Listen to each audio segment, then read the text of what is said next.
오늘 전사님이 7월의 마지막 주일, 진짜 덥고 진짜 습하지만 우리에게 이 은혜 세대로 은혜홀에서 하나님을 예배할 수 있는 이 공간을 주신 하나님께 더 감사드리는 아침이었어. 그치? 우리 이곳에서 우리가 예배를 드리고 또 이제 앞으로 성경학교도 이곳에서 함께 할 텐데 우리가 더 하나님 주시는 건강함으로 하나님 주시는 은혜로 이 모든 시간을 잘 보낼 수 있도록 우리 함께 기도하고 응원했으면 좋겠어요. 오늘 이분을 소개하려고 해요. 이분은요, 이름이 뭐야? 벤자민 워필드. 벤자민 워필드라는 이 목사님, 그리고 신학자이기 때문에 박사님인 이 벤자민 박사님은요, 프리스턴 신학교에서 많은 학생들에게 하나님의 말씀을 가르치신 그런 박사님이시래. 그리고 많은 책을 지으셔서 하나님의 바른 뜻을 많은 사람들에게 알린 아주 유명한, 아주 훌륭한 그런 하나님의 말씀을 공부하신 신학자 목사님이신 거야.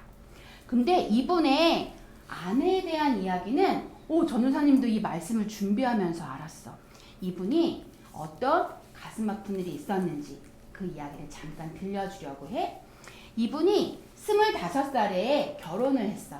앤이라는 한 여성과 결혼을 했는데 그분과 함께 사랑하는 아내와 결혼을 하고서 신혼여행을 가는 도중 벼락을 맞은 거야, 이 아내분이. 그래서 생명은 건졌지만 평생을 장애를 가지고 살아야 하는 그런 아픔의 시간들이 있었대.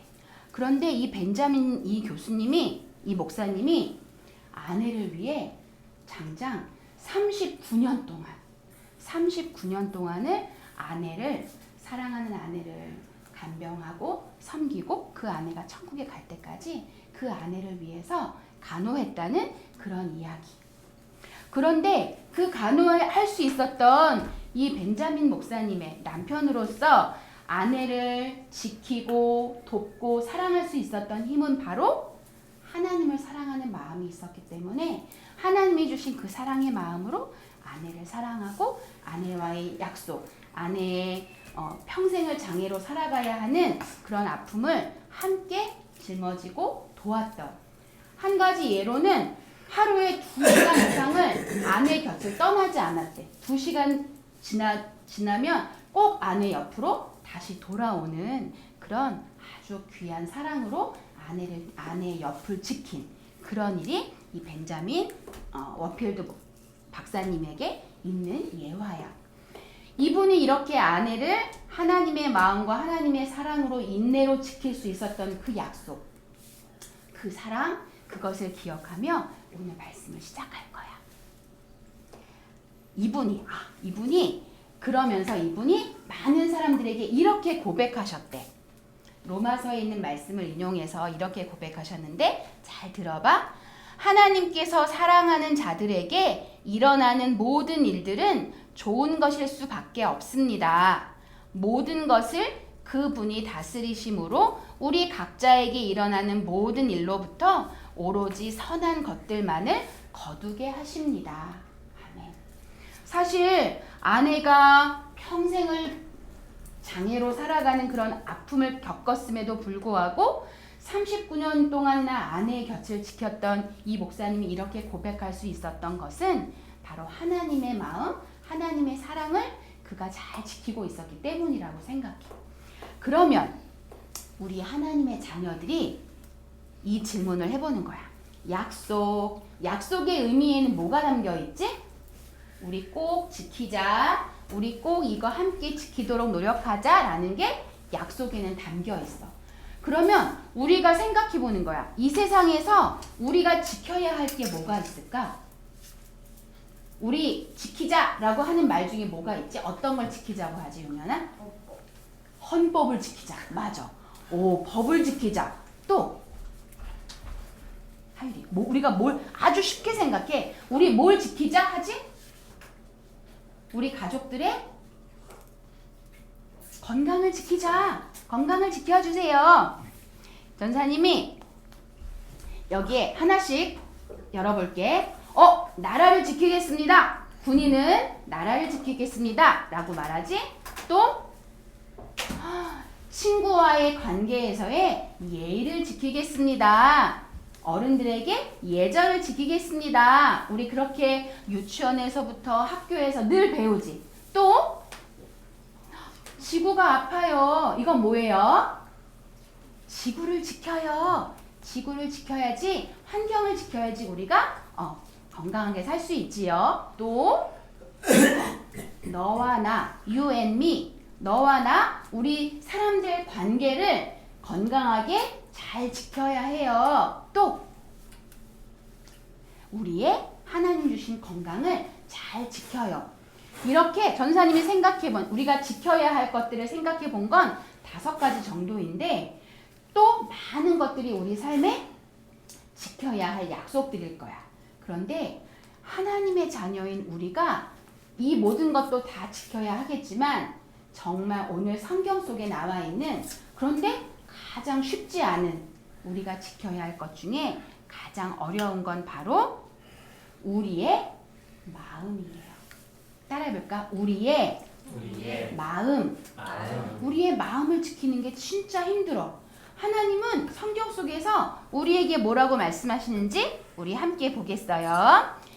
우리 같이 위에 글을 한번 읽어볼까? 시작! 지킬 만한 그 어떤 것보다도 너는 너의 마음을 지켜야 한다. 잠언 4장 23절에 나와 있는 말씀이에요. 우리의 마음을 지키는 것이 정말 힘든데, 그 마음을 지킨다는 건 어떤 의미냐면 방패와도 같아. 방패는 누가 사용하는 거지? 군인, 그치? 적과 싸울 때 그 군인이 드는, 물론 칼도 있지만 칼과 방패가 있는데, 마음을 지킨다는 건 바로 그냥 마음아 잘 있어, 마음아 괜찮지? 이렇게 말하는 게 아니야. 바로 우리의 고집, 우리의 교만, 우리의 욕심, 질투, 미움, 그리고 나만 사랑하는 것. 이 외에도 우리 마음에 끊임없이 죄의 화살이 와서 박힐 수 있어. 우리의 마음을 하나님으로부터 멀게 하려고 우리의 마음에 죄의 화살을 쏘는 사단의 화살이 있는데, 그 화살로부터 우리의 마음을 지키는 믿음의 방패를 우리가 갖고 있어야 해. 그게 바로 우리의 마음을 지킨다는 의미야. 이 교만, 고집, 욕심, 질투, 미움, 나만 사랑하는 것, 이 외에도 우리가 얼마나 내 맘대로, 내 뜻대로, 내 욕심대로, 내가 하고 싶은 대로, 내가 원하는 대로 하고 싶은 그런 모든 죄된 마음으로부터 우리의 마음을 믿음의 방패로 지켜야 한다는 것을 우리가 기억하는 것이 우리의 마음을 지키는 방법이에요. 그런데 우리의 마음을 지킨다는 이 죄와 싸우는 방패로 싸워서 이길 수 있는 가장 중요한 단어가 있어. 전도사님은 바로 그것을, 그렇게 싸워서 이길 수 있는 건 바로 예수님의 능력이야. 예수님이 우리와 함께 하실 때, 예수님께 우리의 마음을 들여 기도하고, 예수님 도와주세요. 내 힘으로는 안 돼요. 내 능력으로는 마귀를 이길 수 없어요 하고, 예수님과 동행하는, 예수님 뒤에서 예수님과 함께, 그리고 예수님 말씀을 가까이 하는 삶. 말씀을 가까이 해서 하나님의 뜻을 알고, 하나님이 나를 통해 이 죄와 어떻게 싸우기를 원하시는지 예수님과 함께 이길 수 있는 승리가 우리에게 오는 거죠. 예수님과 함께하는 이 믿음의 싸움을 싸울 때 한 단어, 그건 바로 예수님과 함께 감사하는 사람이에요. 우리의 입술로, 우리의 마음으로, 우리의 생각으로 감사를 고백할 때 사단은 우리 마음을 빼앗아 갈 수 없어. 우리가 이길 수 있는 방법은 없지만 예수님의 이름으로 우리가 감사할 때 우리는 이길 수 있는데, 늘 감사하고 사랑합니다, 감사합니다 고백하는 것, 그리고 당신 덕분이에요, 친구 덕분이야, 아빠 엄마 덕분이에요, 하늘가족 덕분이에요 라고 이렇게 감사를 돌리는, 그리고 하나님, 모든 것이 하나님의 은혜입니다, 제 삶을 인도하시고 도우시는 것이 감사합니다. 그리고 감사와 사랑, 바로 그 하나님의 아들이신 예수님이 우리를 위해 십자가에 죽으셨어. 그 예수님이 나를 위해 부활하셨어. 그 예수님의 복음을 전하고 사랑을 전하는 게 우리가 우리 마음을 지킬 수 있는 유일한 방법이라고 전도사님은 생각해요. 우리 입술에 불평, 불만, 거짓 이런 것들이 우리 안에 있을 때 막아버려야 돼. 감사하자. 감사하자. 하나님 감사합니다. 감사할 수 없는 상황에도 감사하겠습니다. 우린 그런 고백을 우리가 외칠 때 우리의 마음을 죄로부터 다가오는 그런 사단의 화살을, 죄의 화살을 우리가 우리 마음을 지킬 수 있는 예수님의 방패로 이길 수 있는 방법이 된다는 거예요. 우리 따라서 외쳐볼까? 예수님의 이름으로 내 마음을 지켜야 해. 예수님의 이름으로 내 마음을 지켜야 해. 누구의 이름으로? 누구의 이름으로? 누구의 이름으로? 무엇을? 어떻게? 지켜야 해. 예수님의 이름으로 내 마음을 지켜야 해. 우리 이 기도문으로 함께 기도할게요. 노란 글씨 기도문 전사님 읽을게요. 사랑의 하나님, 이 세상에 지켜야 할 많은 약속이 있습니다. 그 가운데 하나님의 자녀인 우리가 지켜야 할 것은 우리의 마음입니다. 친구들이 외쳐볼까? 우리 마음의 왕이신 예수님을 따라 우리 마음을 빼앗으려고 하는 죄와 싸워 이길 수 있도록 항상 예수님 함께해 주세요. 예수님의 이름으로 우리의 마음을 지킬 수 있도록 도와주세요. 예수님의 이름으로 기도합니다. 아멘. 아멘. 우리의 힘이 아닌 예수님의 이름으로, 예수님의 능력으로 우리의 마음을 굳게 지키는 이번 한 주, 여행을 떠나는 가족들이 여행지에서도, 또 방학을 가진 친구들이 가정에서 또는 학원에서 또는 곳곳에서 우리의 마음을 지킬 수 있는 건 누구의 이름? 예수님의 이름. 예수님의 이름을 의지하는 한 주가 되기를 축복합니다. 우리 오늘은 잠옷으로 가겠습니다. 예수님은 나의 왕, 예수님은 나의 왕, 살아계신 하나님 아들 내 마음에 모셔요. 어서 오세요. 예수님, 살아계신 예수님 오세요. 여기 내 마음에 함께 계세요. 나의 왕.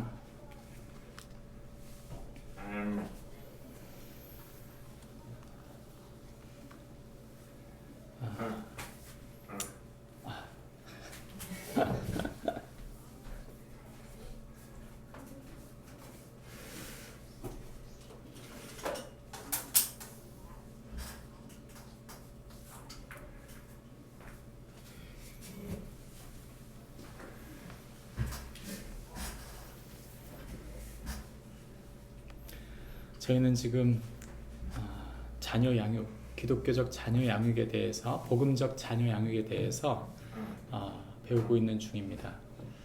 저는 사실 이 메시지를 8번으로 나눠서 저희 하늘 가족들이 다 듣기를 바라는 마음으로 이렇게 준비한 적이 있습니다. 근데 아직 다 끝난 건 아니에요. 근데 이 책을 저희가 만나고 난 다음에 이 책을 3번 정도로 나눠서 이렇게 하게 되었는데 저에게는, 또 우리 모두에게는 아주 특별한 경험일 거라고 저는 믿습니다. 우리 자녀들을 예수님 믿는 자녀로 세운다는 것이 무엇인지 우리가 바로 성경이 말하고 있는 자녀 교육에 대해서 바로 깨닫고 세워가는 축복이 우리 모두에게 있었으면 좋겠습니다. 세상 사람들은 자신 스스로가 많은 것을 보고 그것을 안다고 생각합니다. 보는 것만큼, 또 아는 것만큼 본다고 사람들이 말하죠. 그러나 사실은 가장 사람들이 못 보는 것인데 그것이 무엇인가 하면 죄입니다. 사람들은 죄를 인식하지 못하는 경우가 많아요. 그것이 어떻게 죄냐? 하나님을 믿지 않는 것이 어떻게 죄가 될 수 있느냐? 이렇게 말하는 분들이 굉장히 많아요. 하나님을 떠난 것 자체만으로도 이미 우리는 영적으로는 실명 상태인데 그 실명 상태라는 것을 인지하지를 못하는 것이죠. 결국 이것은 시간이 지나면서 자기 스스로를 속입니다. 그리고 자기 자신에 대한 이해를 망각하게 되고 죄의 본질과 행위를 분별하지 못하게 되는 것이죠. 죄에 물든 사람을 보세요. 중독된 사람들을 보십시오. 자신이 중독이라고 생각하지 않습니다. 자신은 죄와는 상관없다고 생각하는 사람들이 얼마나 많은지요. 그것이 바로 세상이에요. 죄를 그렇다면 인정한다고 해서 끝나느냐? 그렇진 않아요. 왜냐하면 죄를 인정하는 사람들이 있었어요. 세상에 죄가 가득하고 우리가 세상에 살면서 우리가 죄에 물들고 있기 때문에 수도원을 짓자. 그래서 그 수도원 안에 들어가서 죄를 안 지으려고 발부둥치며 사는 사람들이 있었어요. 중세시대의 수도사들이죠. 그렇다면 질문해 봐야 돼요. 그 수도원에는 죄가 없었을까요? 죄가 있었습니다. 사실 종교개혁, 천주교에서 기독교가 나오게 된 마틴 루터의 종교개혁은 바로 그런 천주교의 타락으로부터 나온 것이죠. 그렇게 생각해 보면 수도원을 짓는다고 해서 그 교회를 짓고 성도들이 죄를 인식한다고 해서 끝나는 문제가 아니라는 것이죠. 무엇이 문제입니까? 그것은 마음 한켠에 인간의 마음이 뒤틀려져 있다는 것이죠. 거꾸로 뒤집힌 세상, 즉 그 마음 속에 영적인 어리석음이 있기 때문에 그 마음의 부패함이 아무리 좋은 공동체를 만든다 하더라도 그 안에 다시 병든 마음은 죄를 다시 발생하게 만든다는 것입니다. 그래서 사실은 크고 작은 문제들 이런 것들이 끊임없는데 그 본질적인 것은 사실 마음에 있다고 하는 것이죠. 그렇다면 우리는 스스로 생각해 봐야 해요. 우리가 마음에 죄를 품고 살고 우리가 하나님의 사람으로 살아가는 동안 왜 이렇게 내 마음에 죄를 인식하지 못하는지, 왜 내 마음이 다시 죄로 물들어 가는지를, 그것은 가장 대표적으로 이원론에 있습니다. 종교는 종교일 뿐 내 일상과는 상관이 없다고 생각하는 것이죠. 왜 우리의 신앙이 우리 자녀들로 잘 이어지지 않을까요? 그의 핵심은 바로 신앙이 주일에는 잘 지켜지면서 주일이 아닌 다른 날에는 지켜지지 않는다는 거죠. 그것은 단순히 말하면 신앙에 대한 관념 때문이다 이렇게 말할 수도 있겠으나 사실 본질적으로 따져보면 기억상실증에 가깝습니다. 기독교의 신앙은 우리 일상과는 상관이 없다고 생각하는 생각. 내가 하나님의 자녀, 예수 그리스도의 하나님 자녀 되었다고 하는, 예수 그리스도를 통해 하나님 자녀가 되었다고 하는 이 정체성을 잃어버린 채 양육을 한다는 거죠. 그 아이들이 학교를 갔다 오고 난 다음 이 학교를 다녀온 아이가 눈먼 교육, 그리고 이 아이들이 경험하게 되는 죄를 인식하지 못하는 교육을 받고 왔을 때 그것을 하나님의 사람으로서 해석해 주지 못하고 하나님의 사람으로서 이 아이를 대하지 못하고 있다는 거예요. 부모의 마음이 어떻게 이 기억상실이 걸리면 어떻게 되느냐? 불안과 속박에 계속 끌려가는 거예요. 사람들이 엄친아 그러잖아요. 엄친아. 엄마 친구의 아들 그런 말이잖아요. 다른 누군가는 이렇게 되었다더라 저렇게 되었다더라 하면 우리 아이도 그렇게 키워야 되는 게 아닐까? 이런 생각이 계속 밀려오는 거예요. 그러니까 그 불안과 속박 때문에 내가 하나님의 딸, 하나님의 아들이라고 하는, 그래서 그 권위와 그 말씀으로 그 은혜로 우리 자녀들을 키워야 한다는 것을 새까맣게 잃어버린다는 것이죠. 어떻게 하면 우리가 그리스도인의 정체성을 선명하게 우리 마음에 새기고 우리 자녀들을 세워갈 수 있을까요? 오늘 그에 대한 해답을 고린도후서 5장 15절부터 17절에서 찾을 수 있습니다. 나눠서 읽습니다.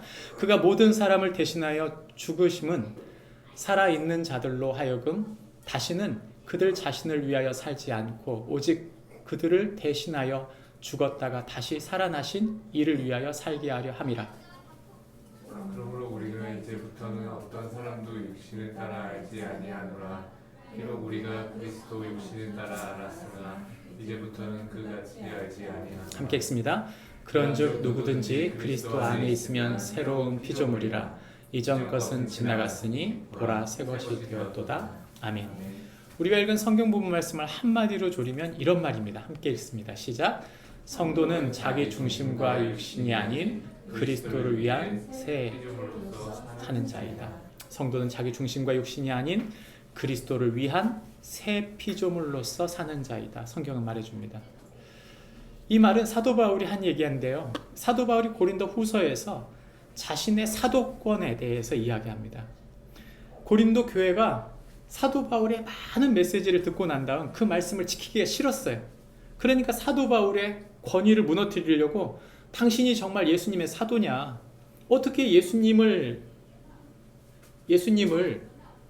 직접 만났다고 우리가 어떻게 보장할 수 있느냐라는 질문에 대해서 사도 바울이 자신이 예수님 만난 사건과 예수 그리스도가 어떤 분이신지를 설명해 주면서 이 이야기를 한 것이죠. 이것은 사도 바울의 목회 철학, 사도 바울이 갖고 있던 신학의 아주 핵심적인 부분이에요. 사도 바울의 이 이야기 속에는 사실 예수 그리스도의 십자가를 경험한 사도 바울의 중심, 예수 그리스도를 따라가는 사도 바울의 마음 중심이 있었던 것이죠.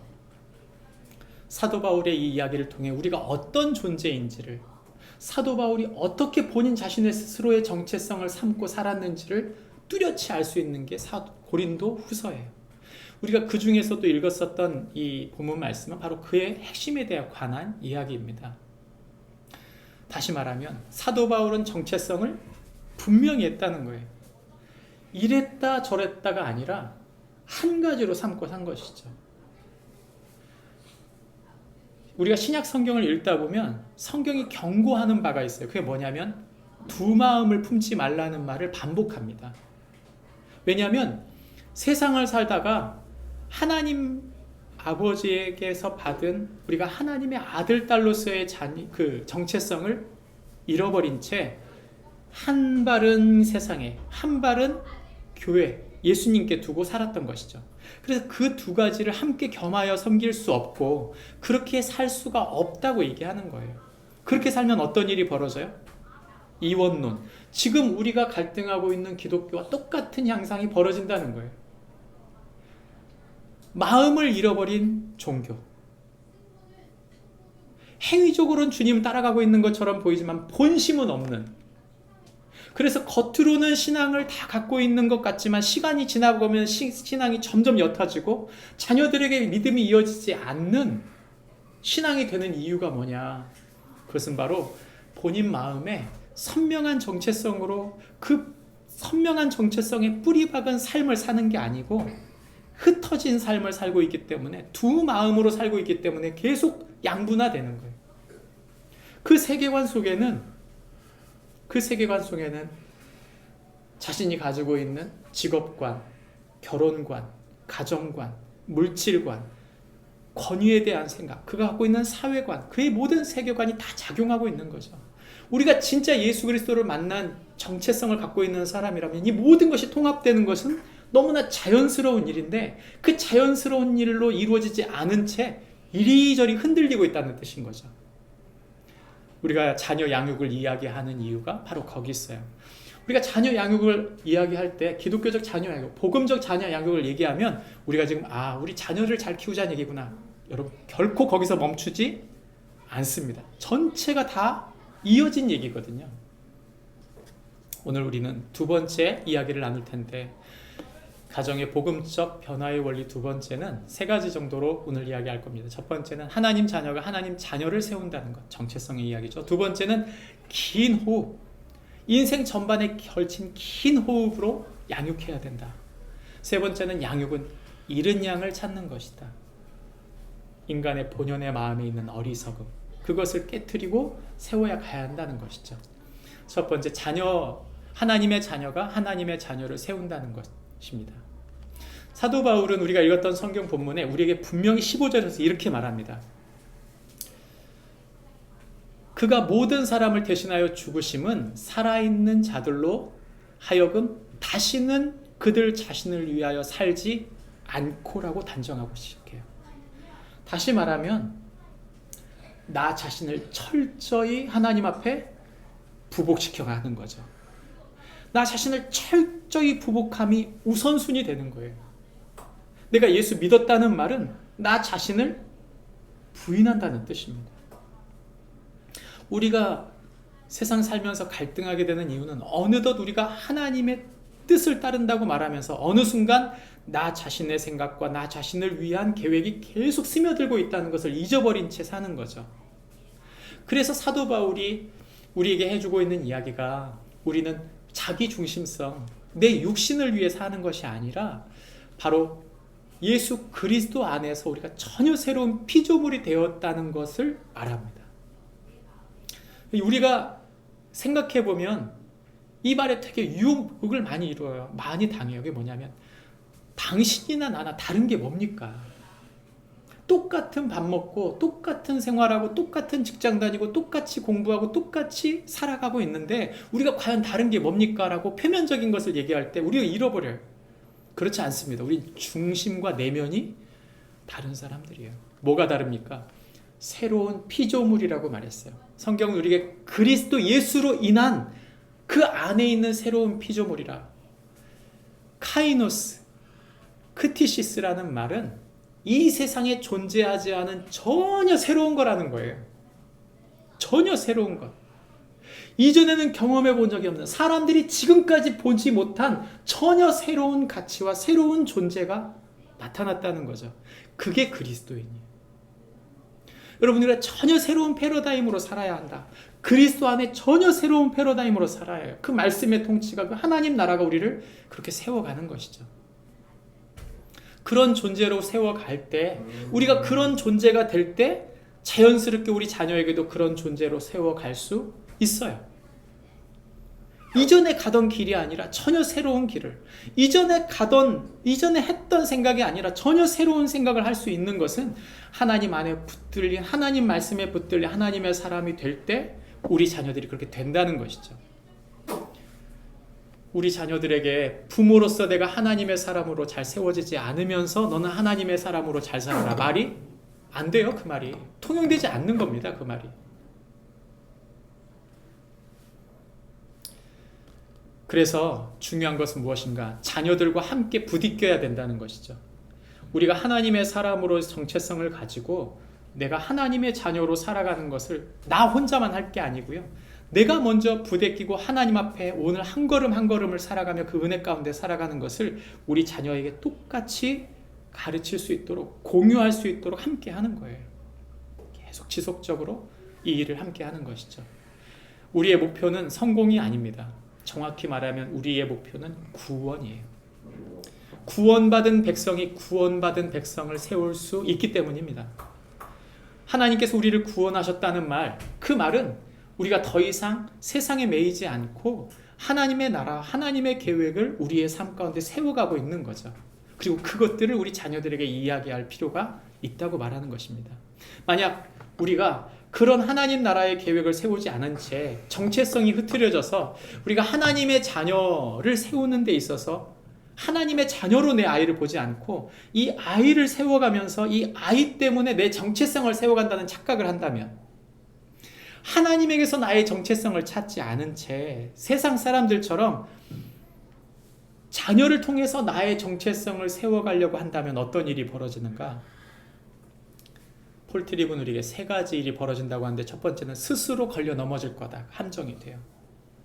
이 아이를 통해서 내가 무엇인가를 얻고자 한다면, 이 아이를 통해 내가 누군지를 보여주려고 한다면 스스로 함정이 되어 계속 자신을 얽매이게 될 거다. 두 번째는 죄인을 양육하고 있다는 고통을 끊임없이 그 스트레스를 받을 거라는 거죠.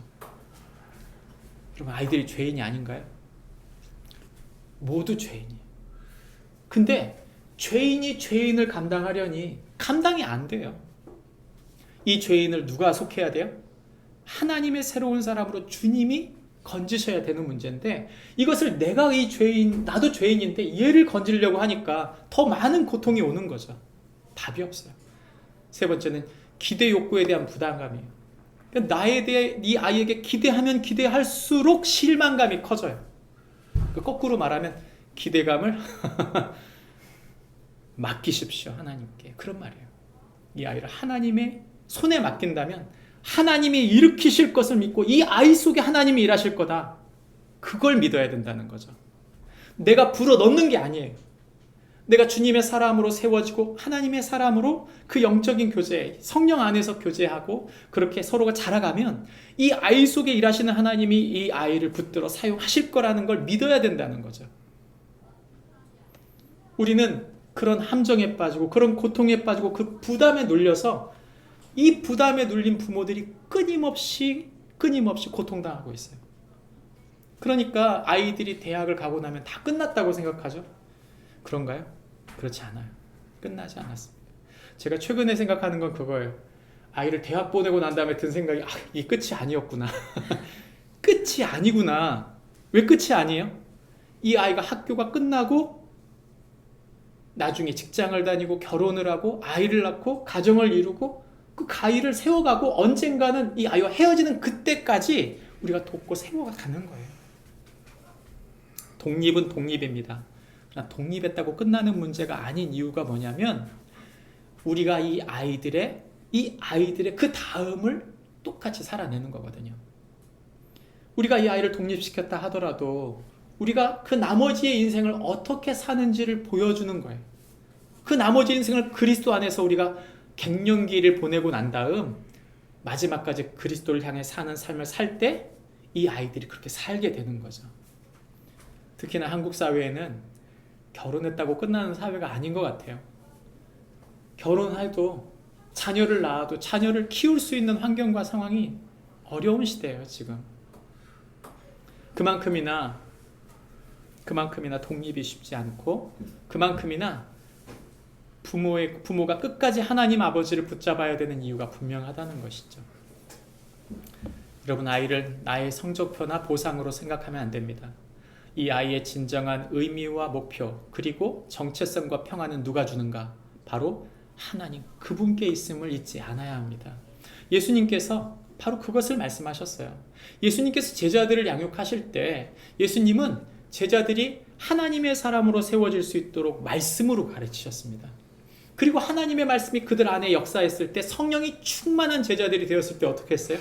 제자들은 예수님이 승천하셨음에도 불구하고 목숨을 걸고 복음을 위해 살 수 있었어요.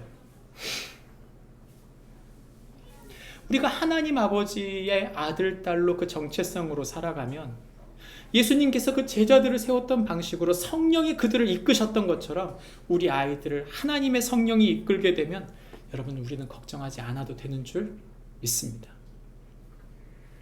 예수님 안에 자유가 있습니다. 그 모든 사역은 완성되었기 때문에 더 이상 우리가 자녀에게 매이지 않아도 될 수 있는 것이죠. 두 번째는 우리 긴 호흡으로 양육해야 됩니다.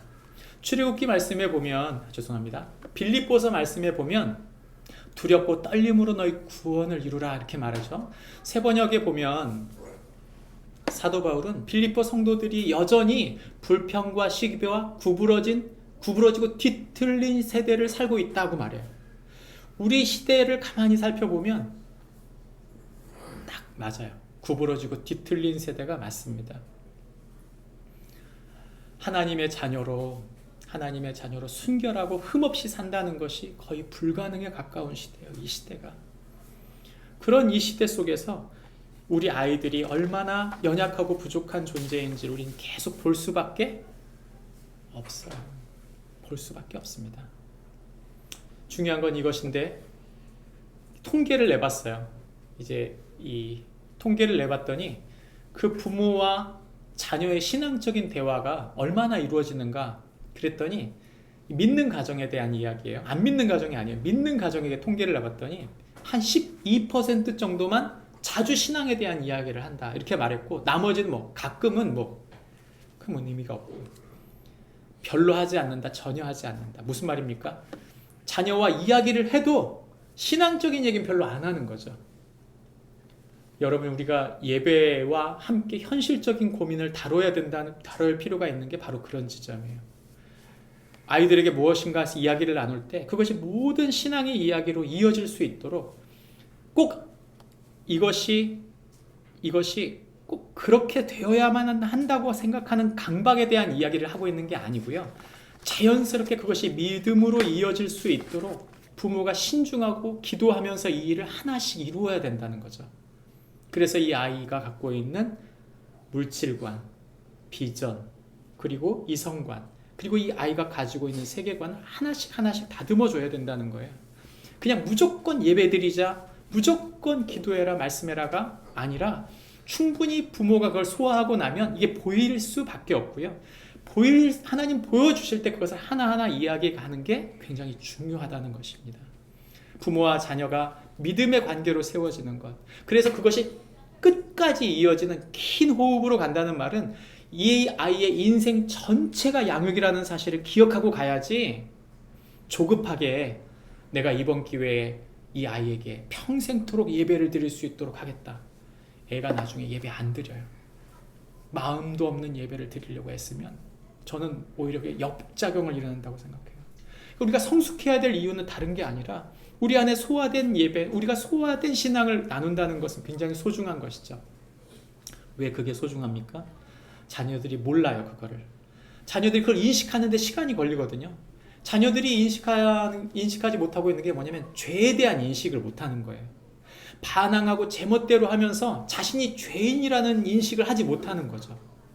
제가 우리 아이 중에 하나가 이런 얘기를 자주 해요. 아빠, 엄마, 지금 제 문제가 많은 거야. 제가 문제가 많아. 쟤 좀 혼내라고. 왜 혼내질 않냐고 막 이렇게 그래요. 근데 이것이 있어요. 본인도 죄인이에요. 그러니까 둘이 싸웠거든요. 누구 편을 들어줘야 되나요? 막내 편을 들어줄까요? 아니면 나이가 많은 편을 들어줘야 되나? 그게 아니에요, 사실은. 그게 그렇게 말할 수 있는 게 아니에요. 본인이 모르는 거예요. 죄를 인식하지 못하는 거죠. 자기 죄는 보지 못하고 다른 사람의 죄는 크게 보는 거. 그 말은 뭐냐면 죄를 인식하지 못했기 때문이에요. 그러니 죄인인 걔를 핍박해야 된다 그런 뜻이 아니라 죄를 스스로 인식할 수 있도록 계속 그 작업을 해줘야 된다는 거죠. 분노하게 말하라 라는 말은 분노치 않게 하면서 이 아이가 죄를 인식해 갈 수 있도록 하라는 거예요. 여러분, 사도 바울의 변화가 바로 그거죠. 사도 바울은요, 본인이 죄인인지 몰랐어요. 이 사도행전 8장, 9장, 10장에 가보면 사도 바울이 교회를 잔멸하려고 그랬다. 핍박 정도가 아니라 모두 하나하나 구석구석 찾았고 모두 죽이려고 그랬어요.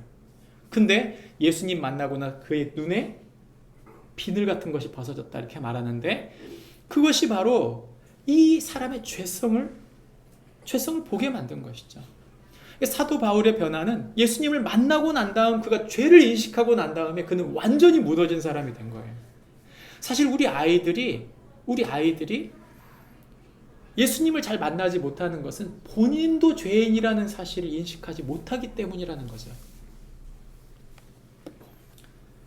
예수님을 만나는 날 우리 아이는 변하게 돼 있어요. 제가 대안학교 가가지고 아이 부모님들 이제 만나가지고 기도회를 하잖아요. 그 기도회를 하게 되면 대부분 제일 많은 기도가 뭐냐면 우리 아이 예수님을 만나게 해주세요. 그거예요. 그리고 우리 부모님들이 그 교회에서 기도할 때 수련회 보내놓고 제일 많이 기도하는 거 뭐예요? 우리 아이가 수련회 가서 예수님을 만나게 해주세요. 그거잖아요. 저희 서윤이가 지금 다른 교회 수련회 가 있어요. 오늘 돌아오는데 예수님을 만나게 해주세요. 우리 기도가 마찬가지예요. 근데 중요한 건 그 예수님을 만난다는 게 뭐냐? 자기 스스로 죄를 인식하는 거죠. 그리고 예수님이 진정으로 나의 주인, 나의 하나님을 고백할 수 있는 그 예수님이 바로 하나님이심을 고백하는 것이죠. 그런 변화가 있어야 하는, 그 변화를 만드는 과정을 전제 조건을 세 가지 정도로 얘기할 수 있는데, 첫 번째는 양육의 과정이다. 양육은 과정이다. 그래서 배움은 평생 이루어지는 것이라는 것을 잊지 말아야 되고, 그것은 크고 작은 일상의 사건 속에서 일어난다는 거예요. 하나하나 사건을 가만히 생각해 보면, 그 하루하루를 생각해 보면 그 속에 계속 배울 게, 또 가르칠 게 있다는 거죠. 그래서 영적인 양육은 정립으로 이루어진다. 그리고 그 기쁨들을 누려가면서 작은 기쁨들이 이루어지면서 하나님의 사람으로 세워진다는 것입니다. 두 번째, 끊임없는 대화. 이것은 하나님의 은혜가 계속 유입되면서 그 믿음의 대화가 계속되면 이 대화가 점점점 발전돼요. 영적으로 성숙으로 이루어지는 거죠. 그리고 평생 계속되는 관계로, 영적인 관계로 부모에게 이어진다는 것입니다. 그러면서 하나님의 이 모든 양육의 과정은 하나님의 사역이다. 하나님이 이 아이를, 하나님의 지혜를 부어주시는 전달 과정이라는 것이죠. 그래서 하나님 주시는 다음 기회를 준비하는, 하나님 주신 다음 기회를 준비하는 과정을, 하나님께서 역사하실 것을 준비하는 과정으로 세워가는 것이죠. 세상은 그렇게 보지 않아요. 단편적으로 어떤 변화를 원하고, 또는 뭔가 아이들이 눈치채서 빨리빨리 알아서 하기를 바라요. 그리고 세상은 행동으로 보답합니다. 그 행동하지 마. 끝났다고 생각해요. 마음을 다루지 않습니다. 그리고 부모의 지혜와 능력을 그 안에 집어넣으려고 하죠. 결국에는 일정 기간이 지나면 딱 그 부모의 교육이 끝나버리는 거예요. 더 이상 전달되지 않는 거죠. 만약 여러분, 우리 자녀가 대학교 보내고 난 다음에 더 이상 영적으로 소통이 되지 않는다면 어떨까요? 전 그게 비극이라고 생각해요. 비극 아니에요. 더 이상 아이가 자기 기도 제목을 얘기하지 않습니다. 자신의 고민과 마음을 얘기하지 않아요. 부모를 친구로도 여기지 않고 영적인 동역자로 여기지 않기 때문에 아무 얘기를 안 하는 거죠. 그것은 하나님 계획이 아니에요.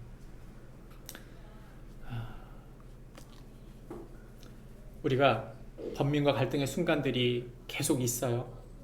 제가 우리 집안에 이렇게 쓰레기를 버릴 때, 예전에는 다 같이 버리자 해가지고 우리 5명 다 말이 필요 없어요.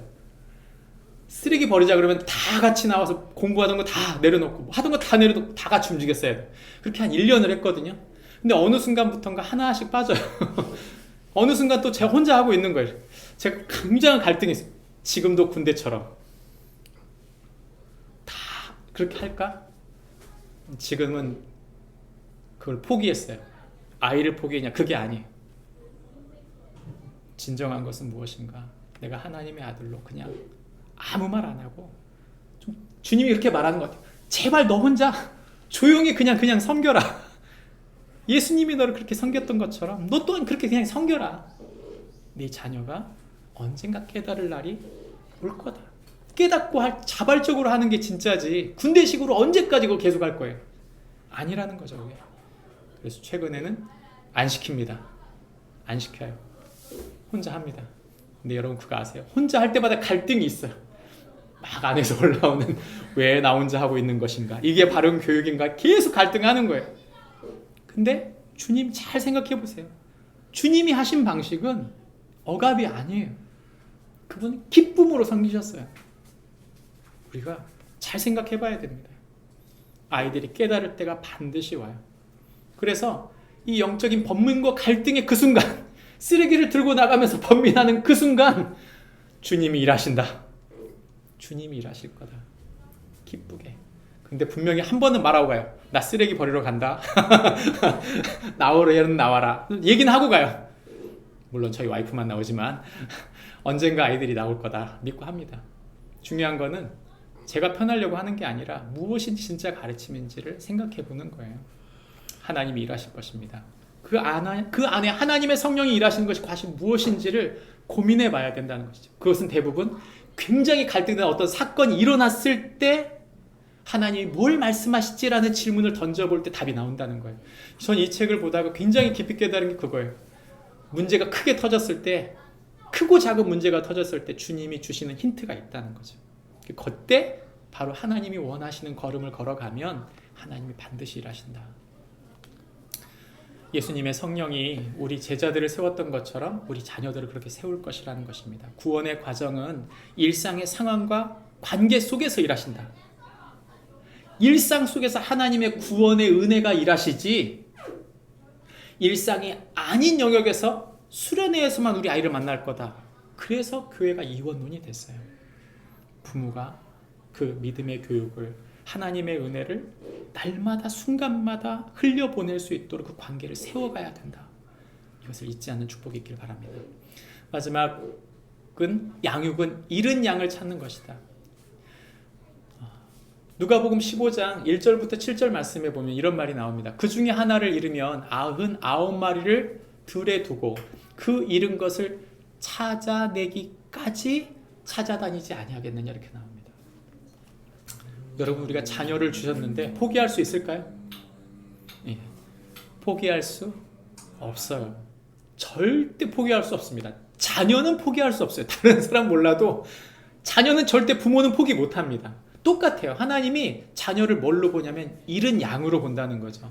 잃은 양처럼 잃어버린 자처럼 우리 자녀들이 목자가 없으면 제 맘대로 행해요. 그러니까 우리 아이들 양육하는 동안 아이들이 막 맘대로 갈 때 가만 놔둬버리면 목자 잃은 양이 되는 거예요. 두 번째는 자주 방황해요. 모르거든요. 이 모르는 걸 누가 알려줄까요? 목자가 알려줘야 돼요. 그 부모가 알려주는 거예요. 영적인 부모가. 마지막 세 번째는 스스로를 구조하지 못해요. 이 아이는 한번 문제에 딱 묶이고 나면 그 아이에서 나올 수가 없어요. 나올 수가. 답이 없거든요. 본인한테는. 누군가는 건져 주어야 하는 것이죠. 전 부모님하고 이렇게 청소년기에 좋지 않은 관계였는데 고등학교 1학년 때 학습지 하나를 신청을 했어요. 왜 학년이 새롭게 시작되면 아이들이 공부하고 싶은 마음이 들잖아요. 딱 그때 어느 학습지에서 와가지고 이걸 하시라 이렇게 해가지고 나와서 이제 학교에서 한 거예요. 그래서 공부하고 싶은 마음에 했거든요. 근데 이게 계속 엄청난 돈인데 제가 선택했는데 이게 돈이 없는 거죠. 용돈으로 감당이 안 돼요. 이게 누적이 됐어요. 독촉장이 계속 학교로 날라와요. 집으로 안 날라오고. 그 스트레스를 몇 년 동안 3년 동안 받았다는 거 아니에요. 학교 다니는 게 아니에요. 그 돈 때문에. 누가 해결했을까요? 저희 아버지께서 해결했어요. 그때 제가 알았어요. 우리 아버지가 나를 사랑하는구나. 내가 해결 못하는 걸 부모가 해결해 주잖아요. 똑같아요. 아이가 해결할 수 없는 문제가 있어요. 근데 그것을 하나님이 부모를 통해 해결해 주시는 것이죠. 아이는 스스로 건질 수 없다는 것입니다. 아이를 보면서 아이 행동만 보고 봉합하려고 하면 안 돼요. 본질적으로 그 행동에는 반드시 그의 마음이 있습니다. 마음을 다뤄야지 성숙으로 가지 행동만 봉합해가지고는 마음이 변화될 수 없다는 거죠.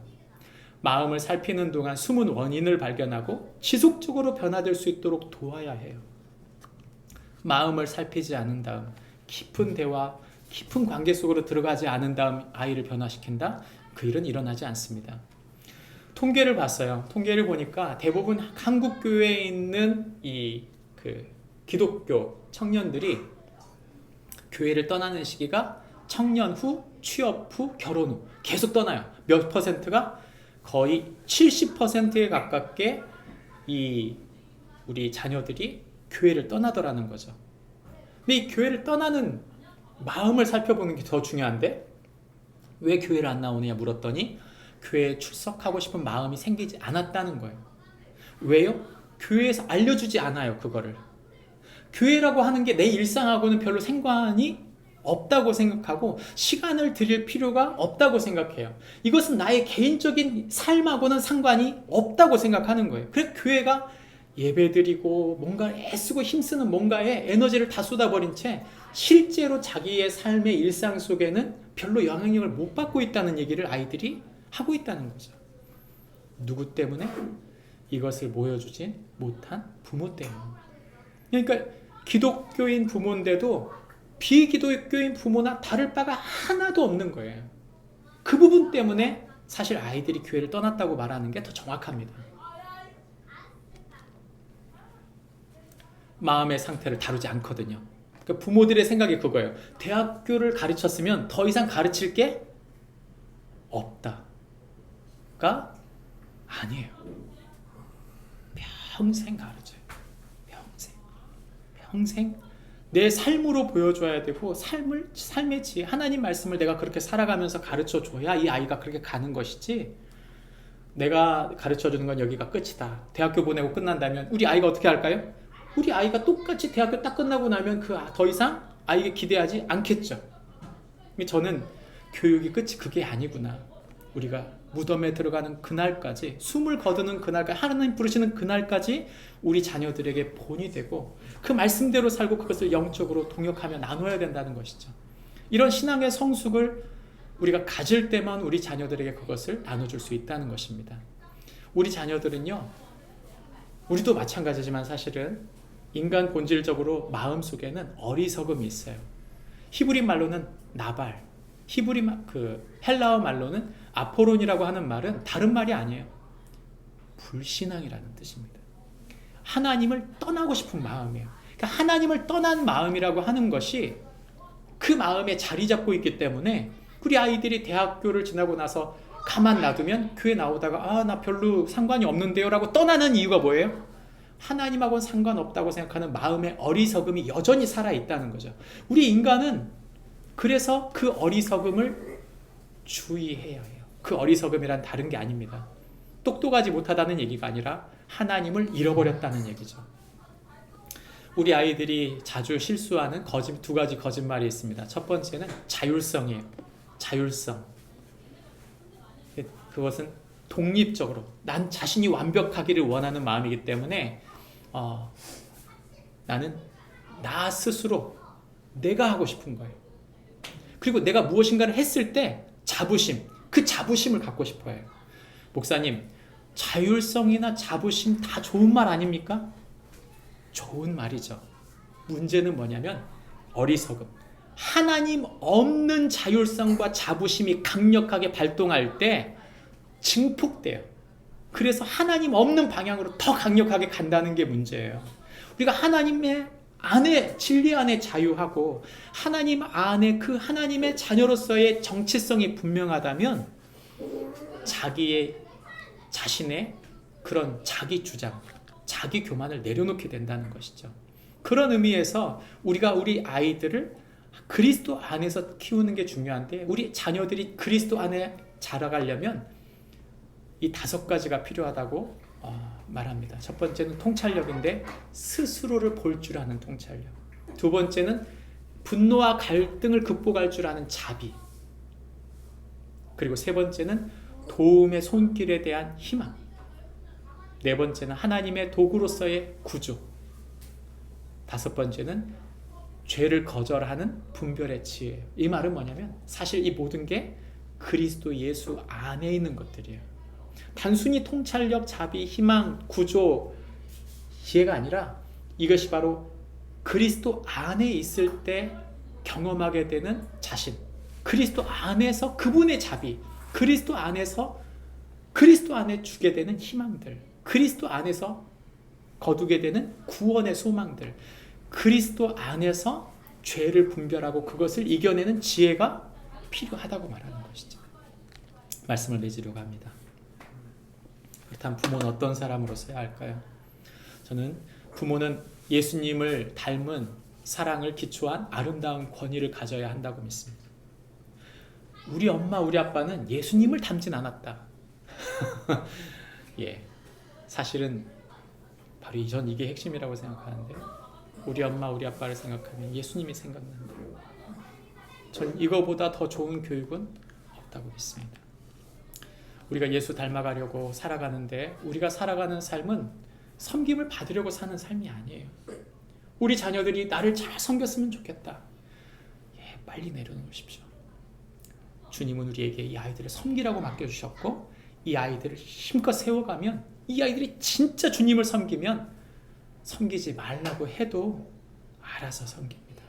중요한 것은 강요가 아니고 우리 안에 예수 그리스도로 채워지며 그분의 길을 걸어가는 것인 줄 믿습니다. 그런 축복이, 예수님 닮은 아름다운 권위를 가진 축복이 저와 여러분들에게 있기를 바랍니다. 기도하겠습니다. 하나님 아버지, 감사합니다. 우리가 우리 자녀들을 영적인 하나님의 사람들, 복음적 자녀 양육으로 예수님 닮은 자녀들을 세우기를 원합니다. 그러기 위하여 우리가 먼저 예수님 닮은